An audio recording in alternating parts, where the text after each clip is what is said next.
Como é que é, pessoal? Bem-vindos novamente ao Underground Voice of e hoje tenho o prazer de conhecer uma lenda viva do death metal mundial, Dave Ingram, vocalista dos Benediction.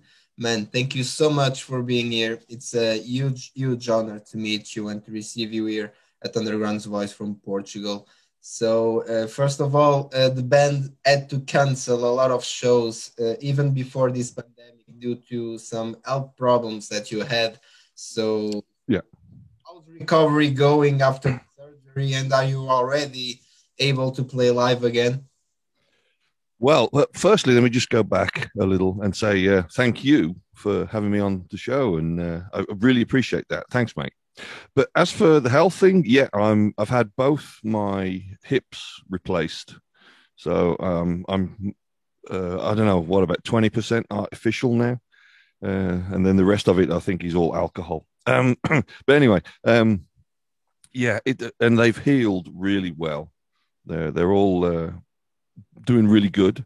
And we haven't been able to play live yet.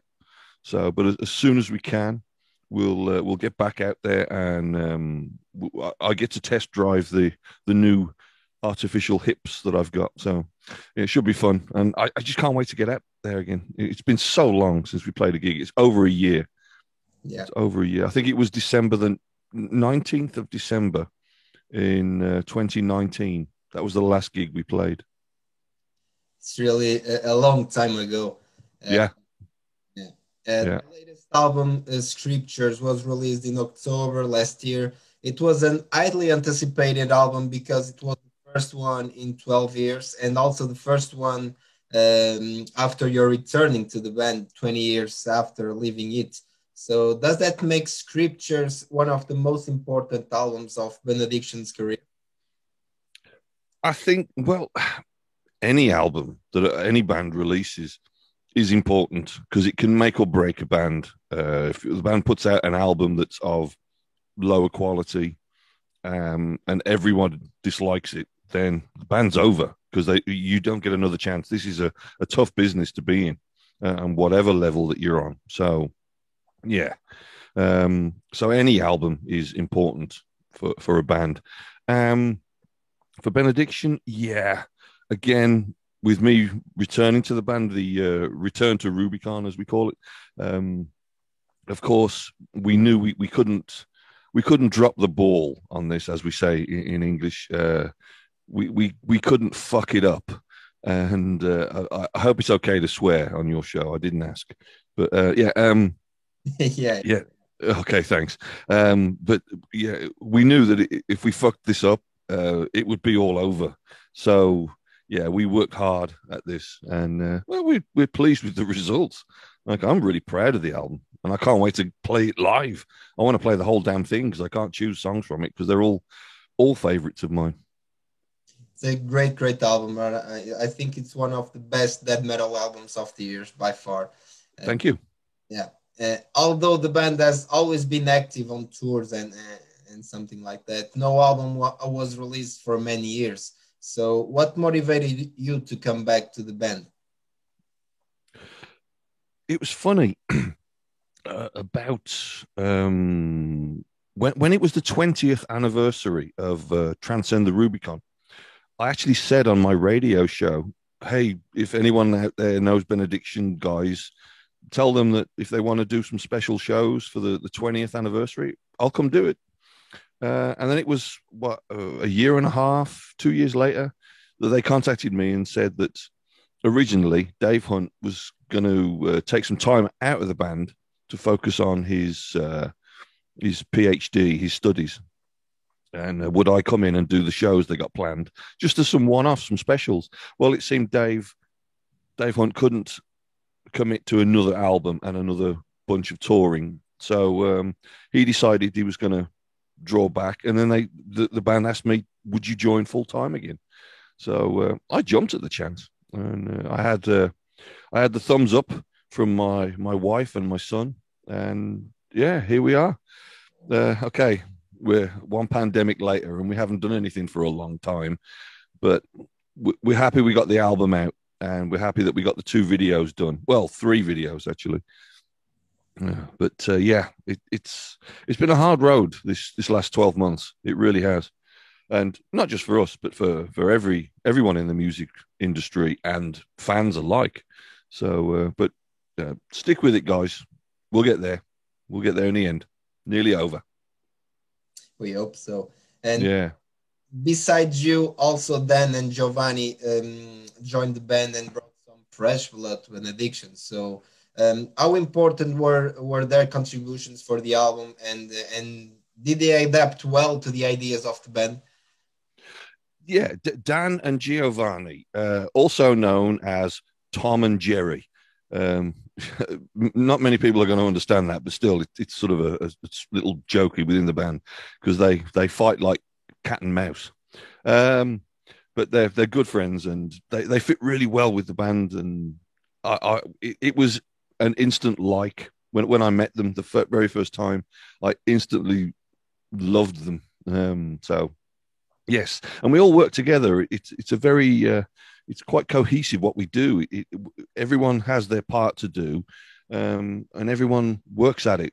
Everyone is um, hardworking. I'm trying not to use too many big words because you might not understand them. Your viewers might not get them. But yes, we'll work hard together, and it, it's fun, you know. And when a band, if you're working with a band, if it's not fun, then you've just got to stop.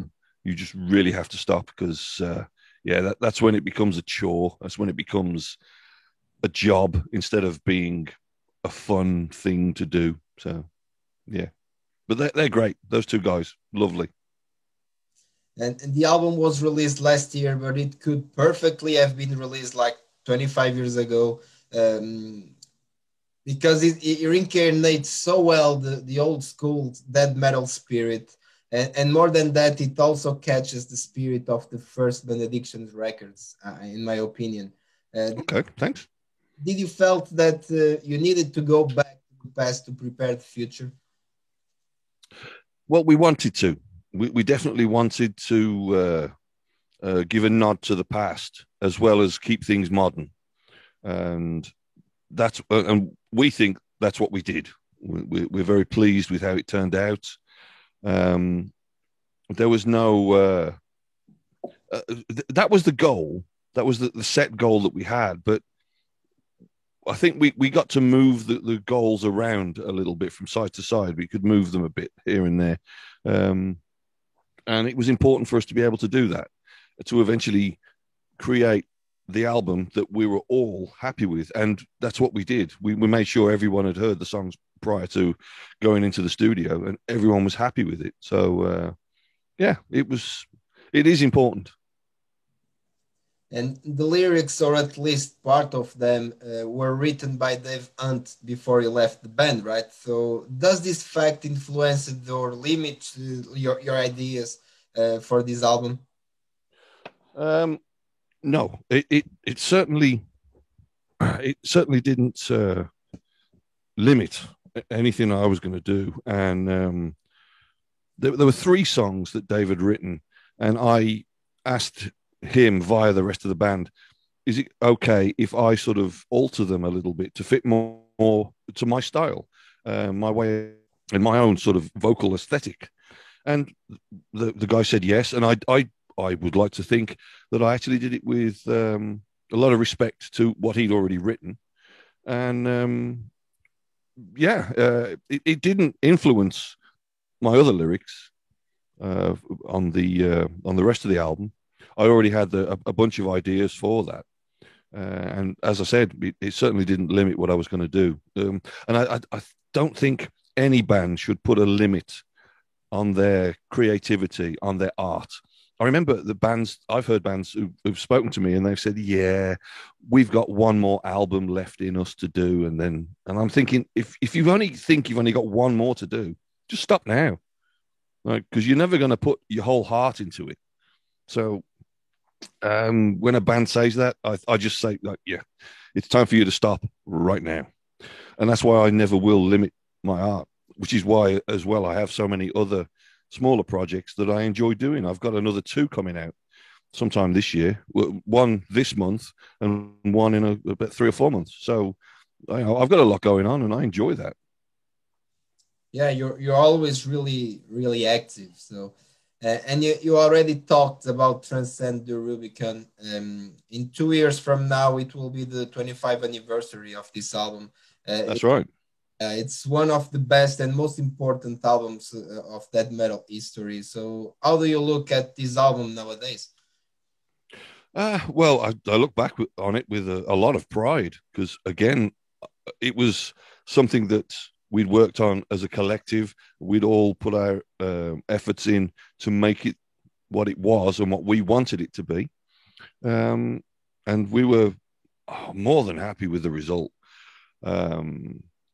And we were there at the studio when it was being mixed. We were all there, and yeah, with Paul Johnson, who was the producer.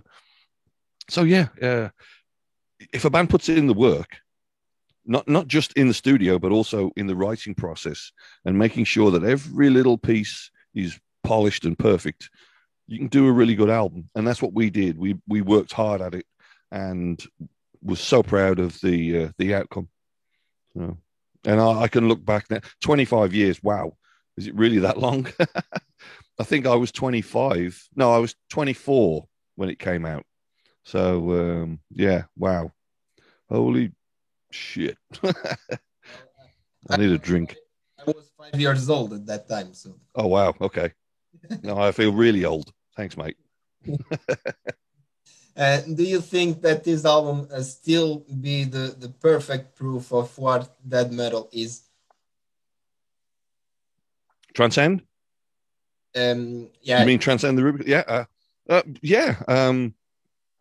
Then I get asked similar questions, and people would say, for example, if you want people to listen to Benediction, where would you say start? I would say go to the latest release. So you've got the full update. So obviously scriptures. And then if you want to go back in time, go to Transcend the Rubicon. And you can see how the band began. And then if that still interests you, then go back and from the first album, from Subconscious Terror, and you can see the evolution of the band. And I think that it's yeah, the Transcend the Rubicon is in that perfect place and time for people to do that. And you can also pull the album out, put it on, and go, "Yep, that sounds like the 1990s." So that's a good thing for me. uh, you guys played here in Portugal 2 years ago at Barroselas Metal Fest. Do you remember anything about this night, and you have any opinion about the Portuguese crowd? 2 years ago, the band played. You say, Yeah, yeah, it wasn't me.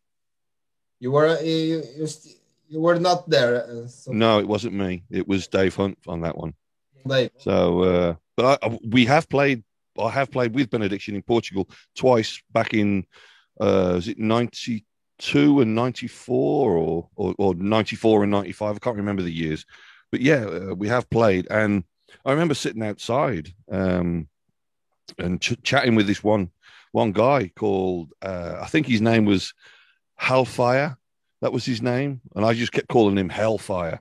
So we sat outside and we were drinking, and he bought some food, so we we sort of made a day of it.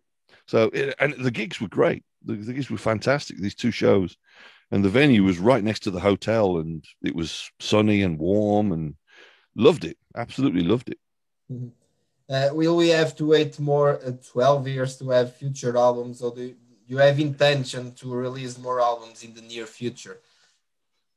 We have the intention, and we have material, and we're slowly working on it. Right now, it's all on me at the moment for writing the lyrics and stuff. And then there's some other things that I'm doing as well as my own projects and other things that I get offered to do.